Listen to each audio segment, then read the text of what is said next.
We are in the old Supreme Court building of Switzerland in Lausanne. This painting was done in 1905 by Paul Robespierre. The judges had to pass it each time they came up to try a case, to remind them of something. The Bible gives a basis, not only for morals, but for law. How shall the judges judge? How indeed? So that the judgment would not be arbitrary. Justice here is not blindfolded. And her sword does not point upward, but down. To this book, La Loi de Dieu, the law of God.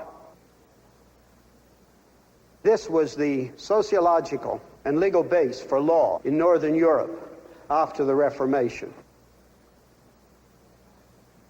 As the Reformation emphasis that the Bible is the only final authority took root, the ordinary citizen was increasingly freed from arbitrary governmental power.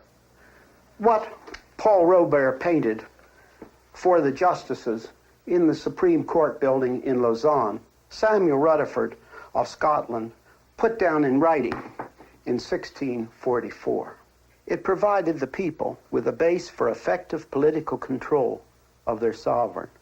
Lex Rex, law is king. Freedom without chaos, because there is form.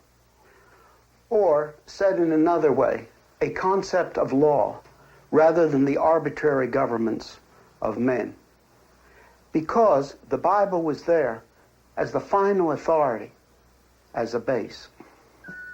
Samuel Rutherford's work and the tradition it embodied had a great influence on the American Constitution, even though modern Americans have largely forgotten him and his influence. John Witherspoon, president of Princeton University, member of the Continental Congress, and one of the signers of the Declaration of Independence, followed Samuel Rutherford's Lex Rex directly.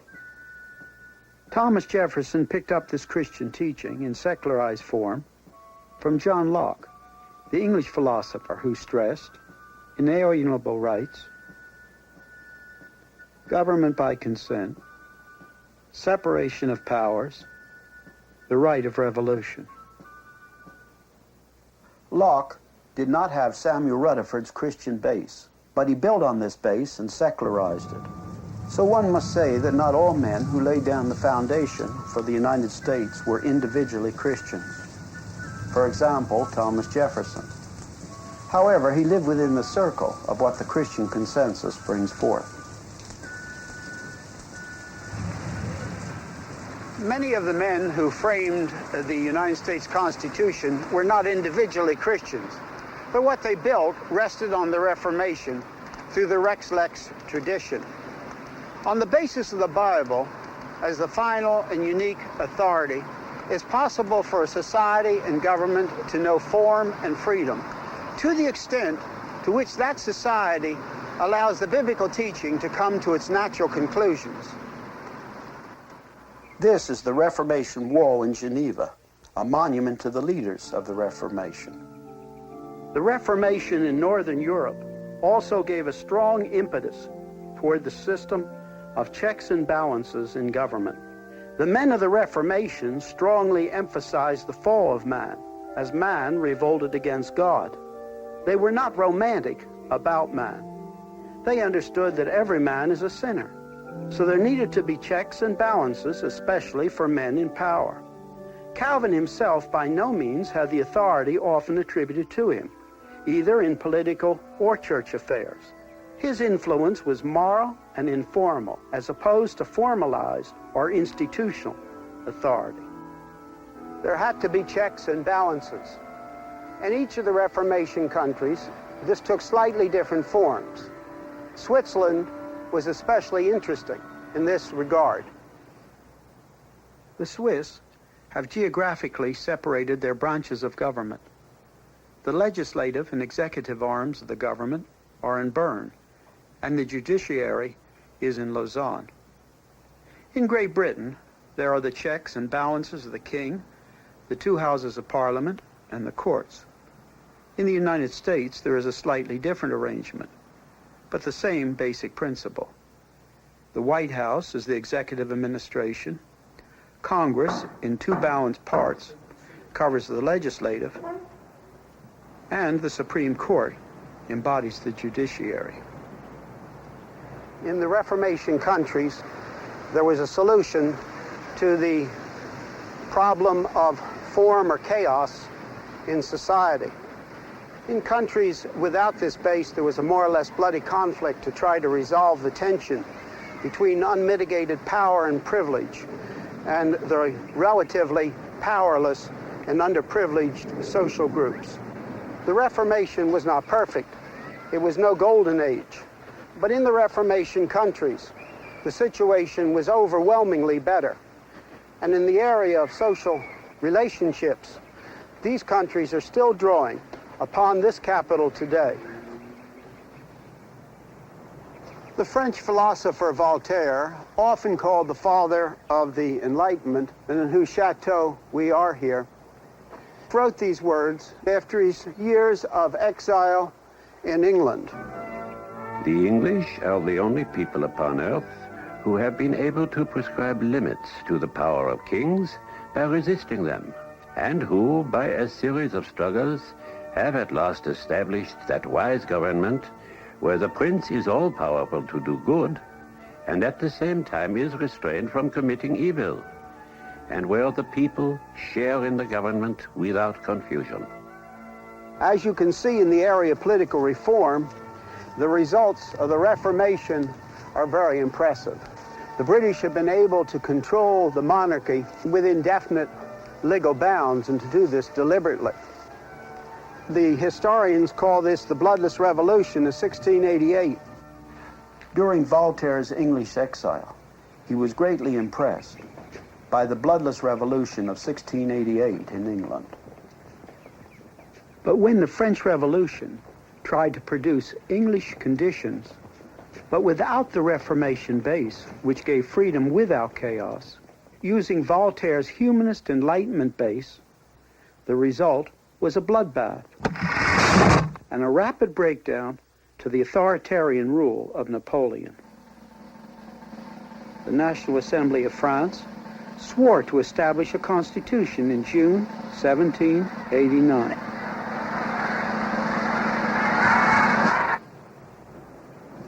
This was the first phase of the liberal bourgeois plan for the French Revolution. And in August, they issued the Declaration of the Rights of Man. It sounds fine, but it had nothing to rest upon. Voltaire and the other men of the Enlightenment had no base, but their own finiteness. What was called the Supreme Being equaled the sovereignty of the nation, the general will of the people. What a tremendous contrast to the English bloodless revolution. And what a contrast to the results of the Declaration of the Independence in America 13 years prior to the French Revolution. The English bloodless revolution and the American Declaration of Independence had a Reformation base. The French Declaration of the Rights of Man did not. It took the French National Constituent Assembly 2 years to write a constitution. Within 2 years, it was a dead letter. And now the Second French Revolution was in motion. In order to make their base completely clear, rather than counting the years from the birth of Christ, they devised their own revolutionary calendar, in which 1792 was the year one. They began to destroy the things of the past, even suggesting the destruction of the Cathedral of Chartres. They proclaimed the goddess of reason in Notre Dame in Paris and other churches in France, including Chartres. In Paris, the goddess they carried shoulder high was a certain Damoiselle Candy from the opera.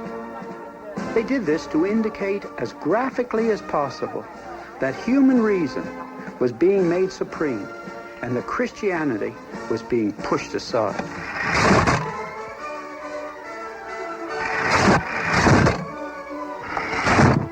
Before it was all over, 40,000 people many of them peasants, were killed by the government and its agents.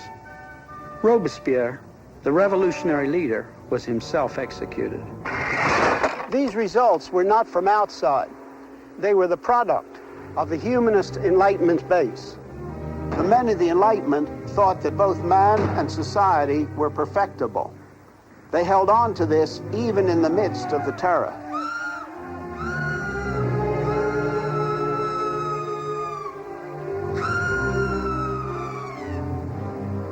Just as in the later Russian Revolution, there was no choice, given the humanist base, except anarchy or repression.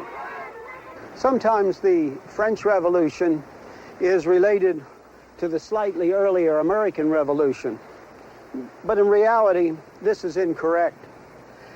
The American Revolution is related to the English bloodless revolution.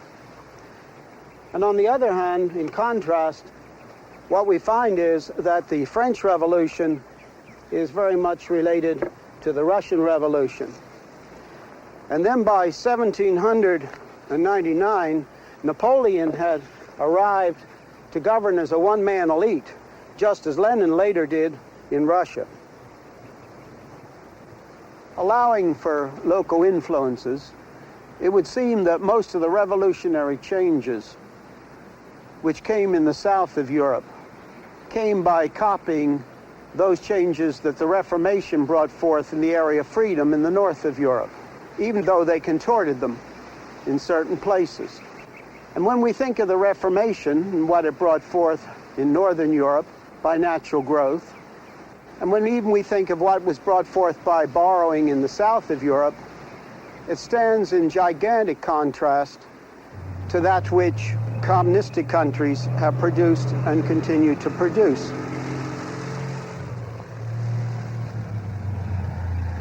Marxist-Leninist communists have a great liability in arguing their case because they have never come to power and continued in power without their materialistic base leading to repression.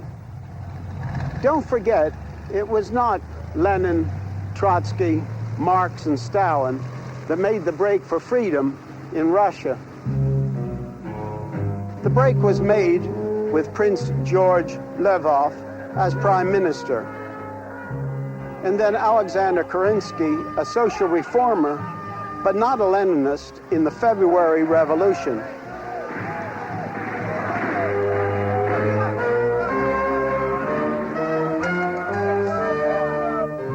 Lenin, Trotsky, and Stalin took over this revolution made by others in October of 1917 and built a regime of repression from the beginning. The Bolsheviks, Leninists, were only a very small percentage of the Russian people and made up only 1/4 the Constituent Assembly. But when the Constituent Assembly, only just elected in November, met for the first time in January of the following year, 1918, the Bolsheviks dispersed it by force. The election of the Constituent Assembly was the first and the last free election in Russia. Repression engulfed not only political life and political freedom, but the whole spectrum of life. What was called the temporary dictatorship of the proletariat has proven to be in reality the permanent dictatorship of the small elite.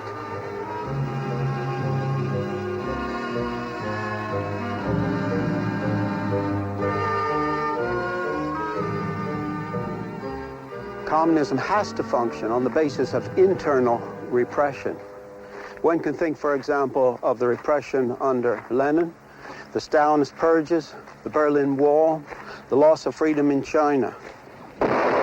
Russia also holds on to its allies by repression.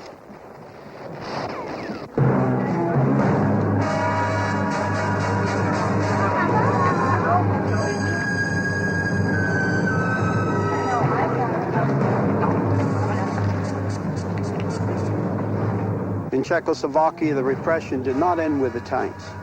Later, 500,000 followers of Duček were purged from the Communist Party.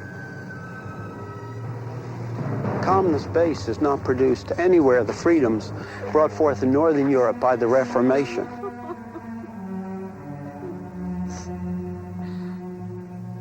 Seeing the contrast to the Southern European countries and to the communist countries, the riches provided by the Reformation in the area of society and government should not be minimized.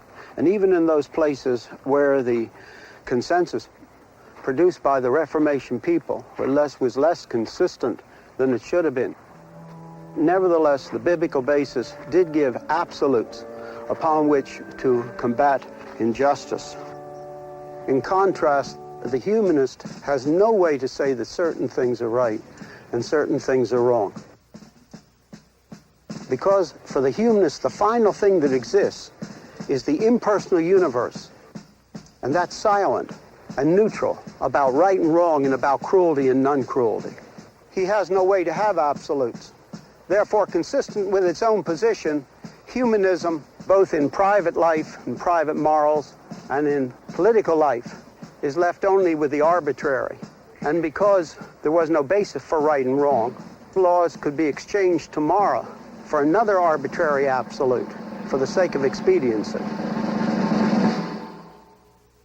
We have just seen what happened in those countries which did not have biblical absolutes, which did not have a Reformation base. But we must not forget that as the centuries passed, weaknesses did develop in those countries which did have a Reformation history. People often did not act consistently upon the biblical teaching which they said they held. And today's Christians must feel profoundly sorry for these places of inconsistency when biblical Christianity had more influence upon society than it has today.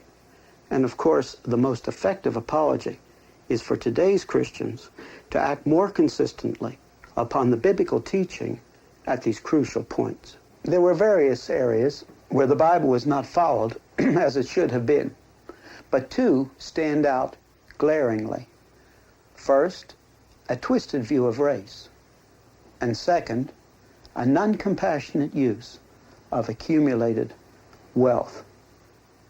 A twisted view of race took two forms: slavery based upon race and race prejudice as such. Slavery based upon race was, of course, the most blatant, and race prejudice continues right down to our own day. Arab slave traders, such as those seen in this drawing, captured the Africans, whom they then sold into slavery.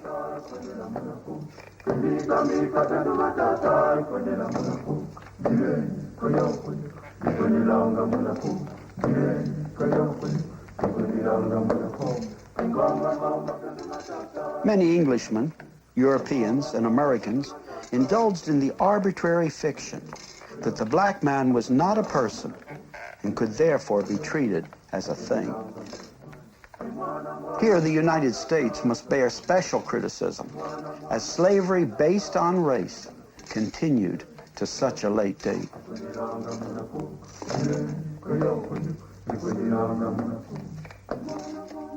We just cannot pass over the conditions that existed on these slave ships, in which thousands died crossing the seas, and the treatment these slaves often received.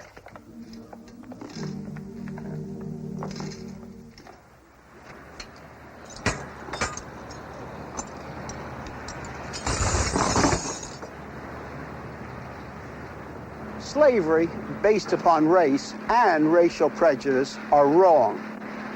We must acknowledge that often both were present when Christians had much more influence on the consensus than they have today. And the church as such did not speak out sufficiently.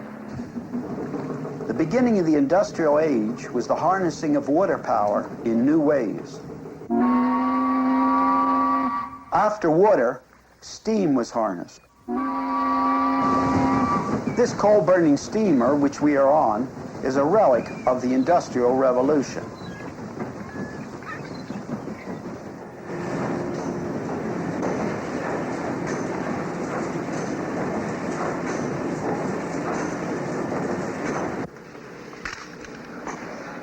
The age belonged to the inventors and the engineers. Industrialization produced a steady stream of better things. For example, better pottery for the working man's table. and a steady flow of more goods for everyone. If industrialization had been accompanied by a compassionate use of accumulated wealth and an emphasis on the dignity of each individual man, both of which are stressed in the Old and the New Testaments, the Industrial Revolution would have been a revolution for good indeed. But unhappily, there was too often silence on these two crucial points. There were acts of individual charity, help to the poor, but the church often was simply silent on the Bible's command for the compassionate use of wealth, both in England and in other countries.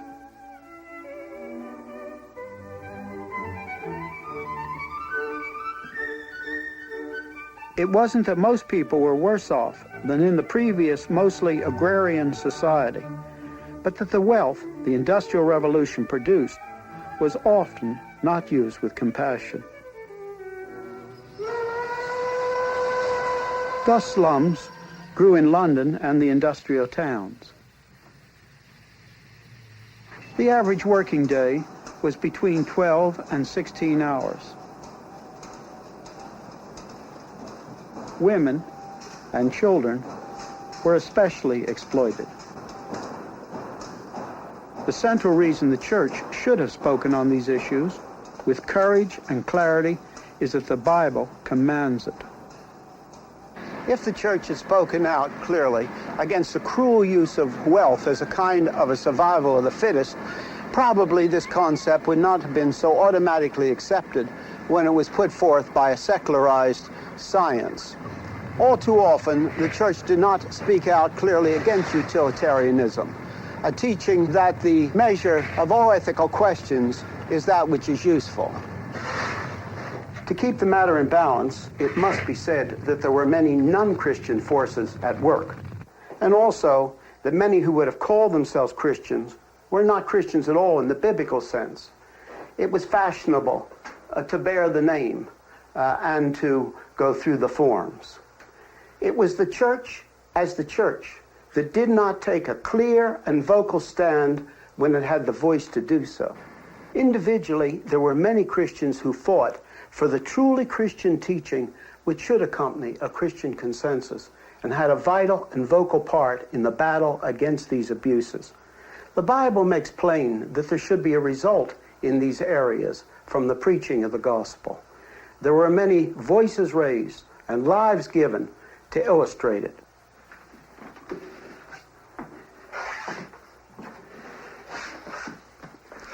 John Wesley spoke out strongly against slavery, including slavery in the United States. John Newton was a slave trader. He became a Christian, and he quit the trade and spoke out against it. Thomas Clarkson spoke out strongly against slavery, and William Wilberforce, following the pioneer work of Clarkson, fought on and on against slavery and for the basic recognition of the humanity of the black man under God.